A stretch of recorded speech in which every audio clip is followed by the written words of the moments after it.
let's get started in 5, 4, 3, 2, 1.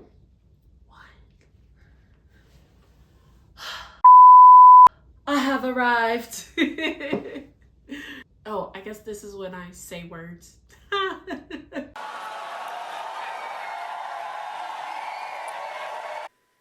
Hello, welcome and welcome back to my channel. I am Ms. Teacher Lady, and for those of you that are returning back, hey, I know it's been a while. How you doing? And those of you that are new to our channel, hey, I hope you feel comfy and you enjoy the stay as you watch this video. I have been teaching third grade for the past 2 years, and today I wanted to share with you some advice I would give for teaching third grade. So let's just get right into it.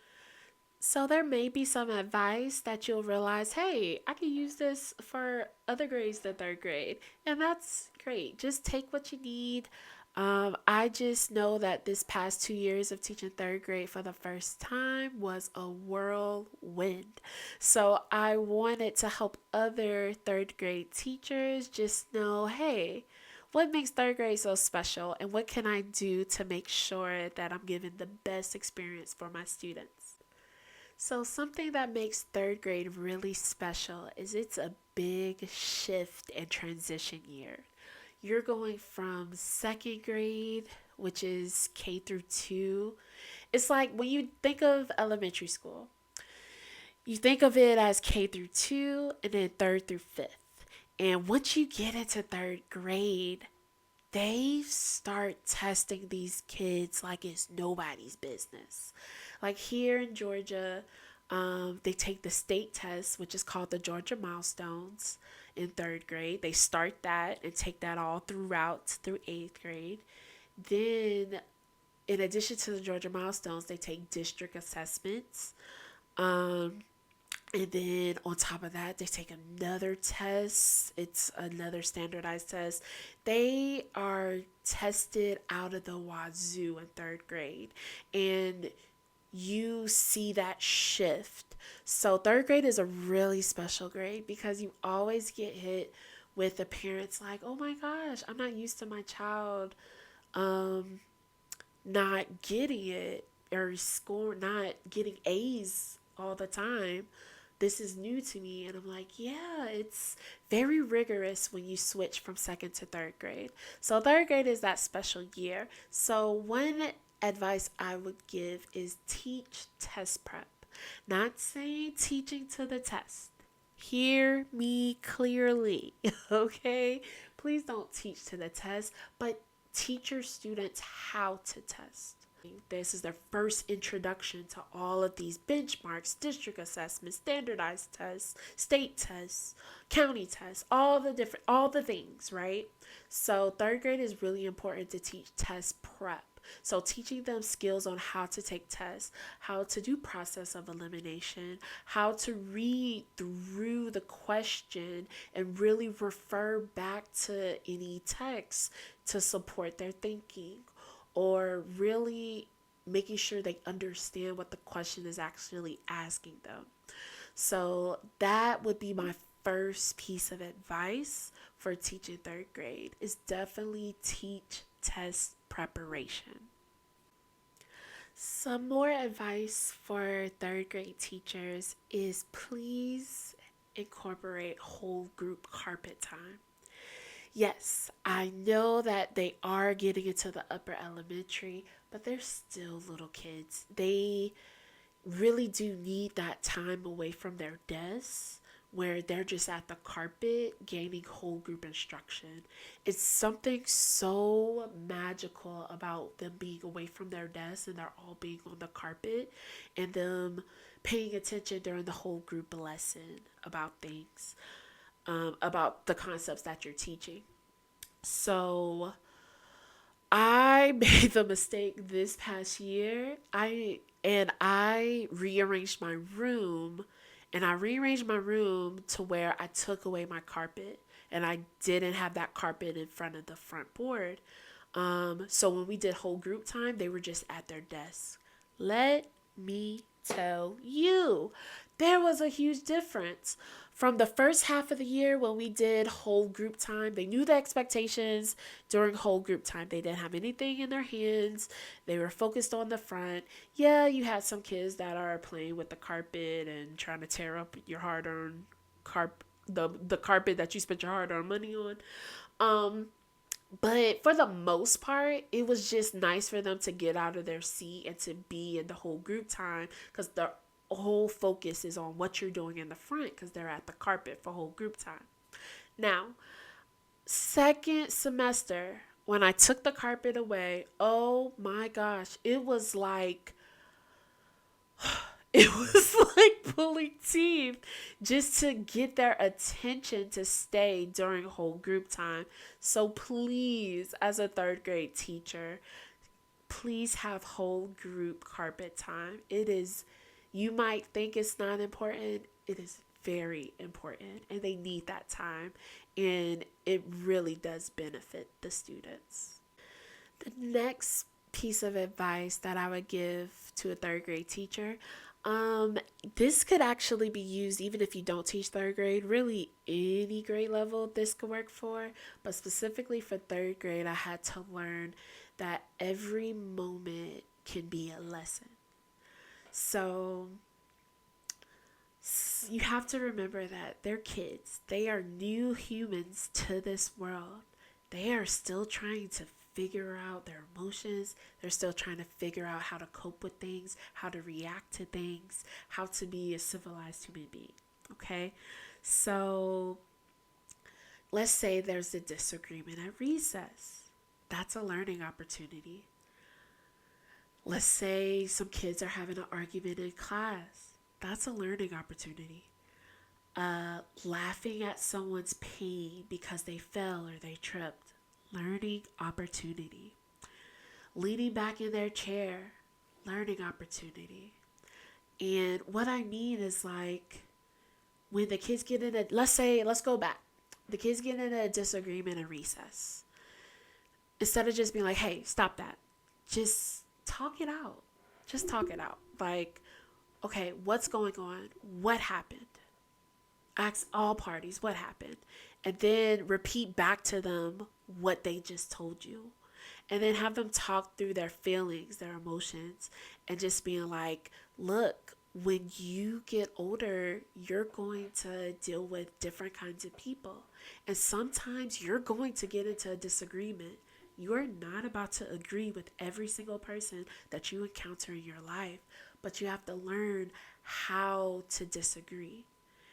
And, that's a good skill because if they become politicians, if they work at an engineering firm where they work in collaboration in a think tank, you're not going to agree about everything, but you have to know how to communicate through disagreement.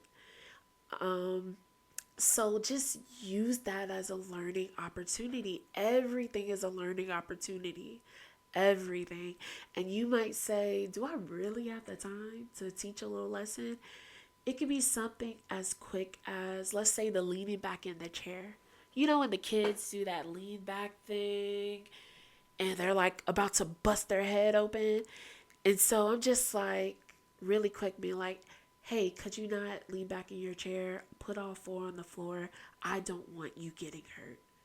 Quick little learning opportunity like, oh, she cares about me and doing this could potentially hurt me. It's a quick little thing, just letting them know. Just taking the time to explain things, no matter how small they are, to your students and how to deal with situations. It means a lot. It helps them become better citizens and better human beings in our society. So just make everything a lesson, even related to when they get a future career or when they go to high school or when they just, it all relates to what we're trying to get them ready for, which is the real world. So, yeah, make every moment a lesson. Next piece of advice for teaching third graders: incorporate movements at least every 30 minutes to an hour. They should be moving at least. Um, the third graders, what, they're 9? Yeah, 8, 9. They have a lot of wiggles. They need to get those wiggles out. And sometimes recess isn't enough time for them to get. They need to be moving consistently. Um, I'm not saying every minute have them up out of their seat doing something, because they do need to learn how to be in a desk, how to sit down and actually accomplish a task and a goal. But I say within every 30 minutes to an hour, they should have gotten up out of their seat at least once. Whether it's moving from your desk to the carpet for that whole group carpet time, or maybe it's coming from the carpet back to their desk, or maybe it's finding a partner or for group work, or maybe even a brain break. Just movement is key, because it, and there's science behind it, like it, the movement helps you grasp the information more. And you have to kind of, we got to think about ourselves, like us as adults ourselves.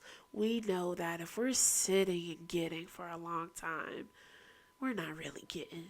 We're sitting and we're sitting and someone's talking, but but when there's movement incorporated while you're getting, yeah, it's more engagement. It's better for the kids. It's better for us adults. So yeah, just remember to incorporate movement in your third grade classroom.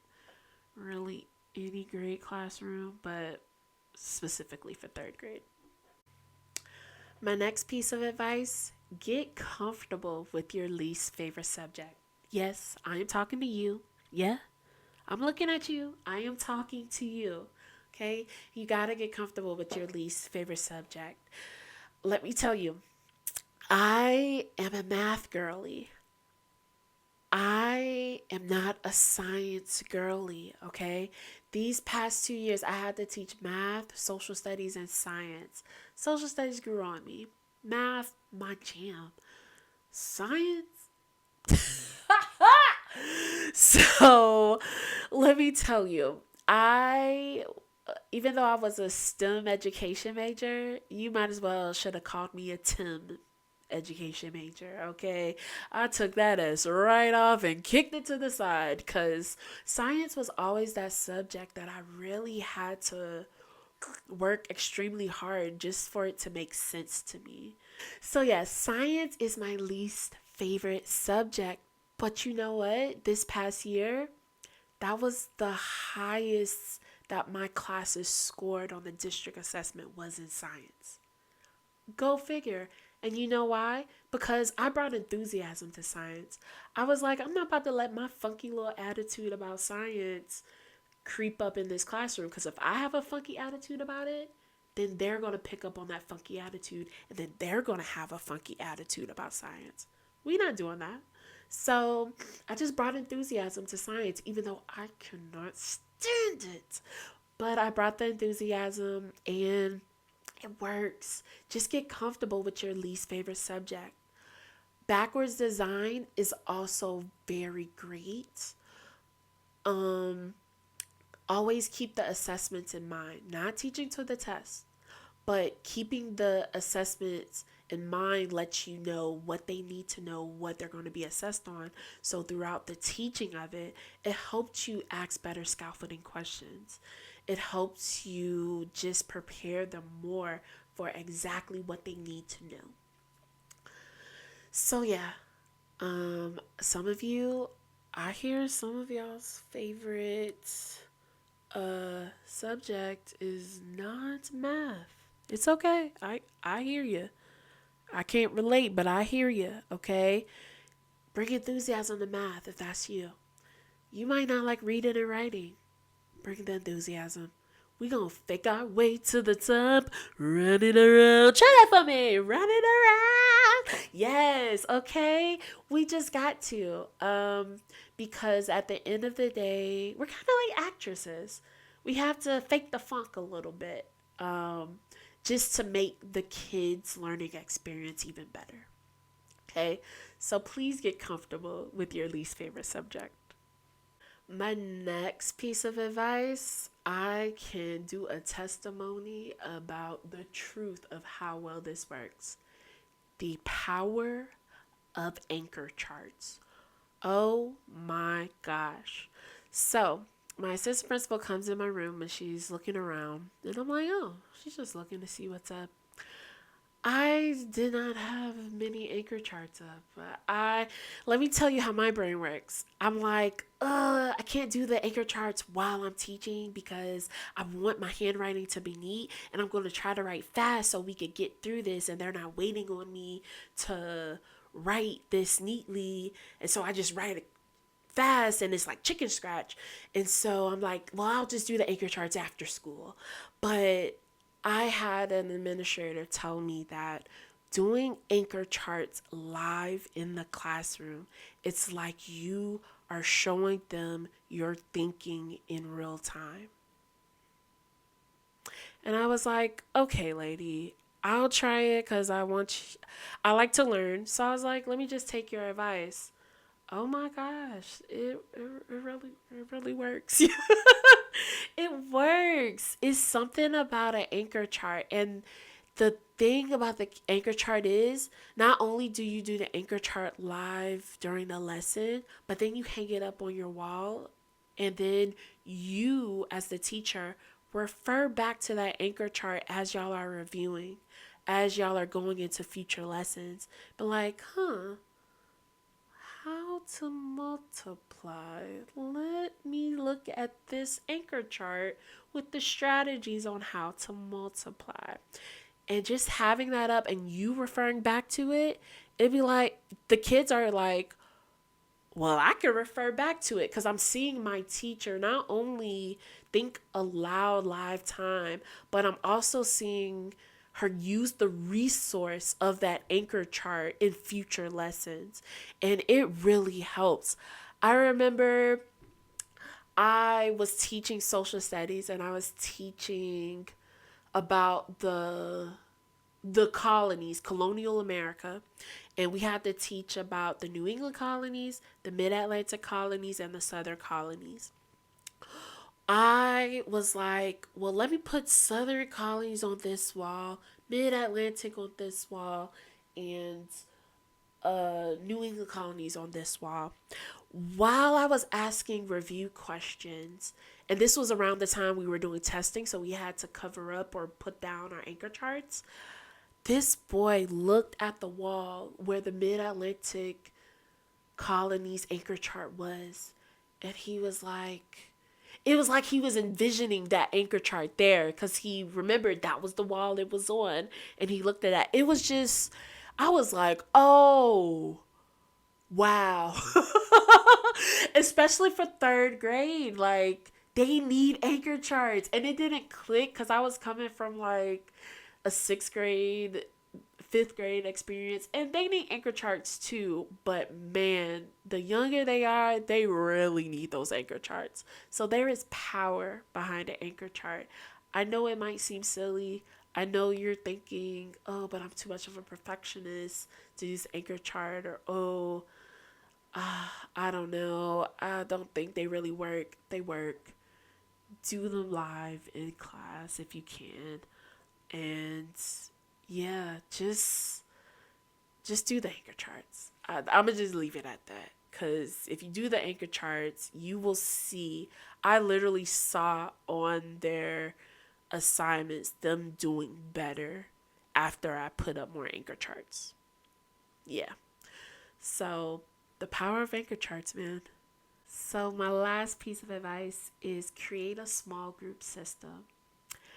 Figure out how you'll determine your small groups.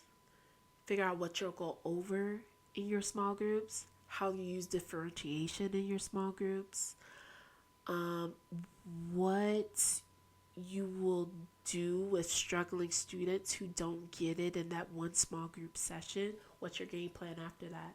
And honestly, I think this is why I like teaching other teachers and like sharing my experience. as an educator, I have this goal of figuring out when my kids don't get it, what do I do next? And I reteach and they still don't get it. What do I do? I am passionate about figuring out the solution, the answer to that question, because I pull the small groups. It works for some of them because they just needed that one-on-one time or that smaller group setting to really understand the concept. But then there's some kids who do the small group and they still don't get it. And that's when you're like, oh, we gotta move on. We have so much more to learn. But they're not ready to move on. So just figuring out, and I learned, like, it's so cliche if you've been studying pedagogy, but it's really truthful, especially for math, going from concrete to representational to abstract. And sometimes you're going to get kids to transition from concrete to representational. Some kids, you might even move them from representational to abstract. But there's some kids, they might just be sticking in concrete. And you got to realize that's okay. Meet the kids where they're at.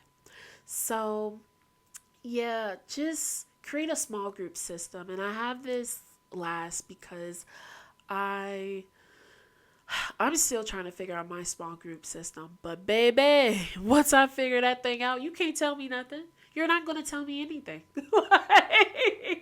So, and I'm learning from really awesome vet teachers who have a system, and their system works.